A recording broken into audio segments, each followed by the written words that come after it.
এটা ডাঙৰ কথা ৰফিকুল সাহেবে কলে আৰু দেৱব্ৰত শইকীয়াই কলে যে লোৱাৰ আসামৰ পৰা মানুহ আপাৰ আসামত যাবই হাৰি কিয় যাব কওকচোন মানে কিয় যাব তাৰমানে আপোনালোকে গোটেই অসমখন ল'বই তাৰমানে আপোনালোকে মিয়া মুছলমান মানুহখিনিয়ে গোটেই অসম ল'বই আমিও ল'ব নিদিওঁ হৈ গ'ল অধ্যক্ষ মহোদয় আজি আপোনালোকে এটা ডাঙৰ কথা ক'লে আজি চব জানি বা নাজানি আমাৰ জনিয়া সমষ্টিৰ বিধায়ক আৰু বিৰোধী দলৰ দলপতি গৰাকী এটা আজি ডাঙৰ কথা ক'লে আৰু আপুনি কি কৈ আছে আৰু মই পক্ষ ল'ম না আপুনি কি কৰিব মই পক্ষ ল'মেই বাজ মই পক্ষ ল'মেই প্লিজ যি কৰে কৰক না মই ল'মেই ক'ব দিয়কচোন মই ল'মেই নাই ক'ব দিয়ক ল'মেই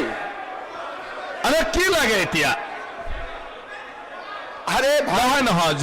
মই তেওঁ আৰাম আপোনালোকে যদি নুশুনাকৈ আপোনালোকে ষ্টেটমেণ্ট দিবই দিয়া নাই হ'ব কি ডিভাইড এণ্ড ৰুল ঠিক আছে হ'ব একো অসুবিধা নাই এতিয়া পঢ়িলে শুনক আচ্ছা আজি আপোনালোকে কি ক'লে এটা ডাঙৰ কথা ৰফিকুল সাহেবে ক'লে আৰু দেৱব্ৰত শইকীয়াই ক'লে যে লোৱাৰ আসামৰ পৰা মানুহ আপাৰ আসামত যাবই হাৰি কিয় যাব কওকচোন মানে কিয় যাব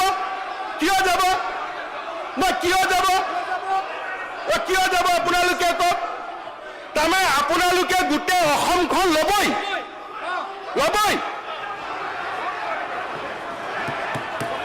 তাৰমানে আপোনালোকে মিয়া মুছলমান মানুহখিনিয়ে গোটেই অসম ল'বই আমিও ল'ব নিদিওঁ হৈ গ'ল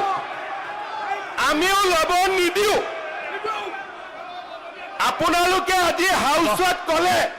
যে আমি ল'মেই আৰু মই কৈছো আপোনালোকক আমি ল'ব নিদিওঁ বাছ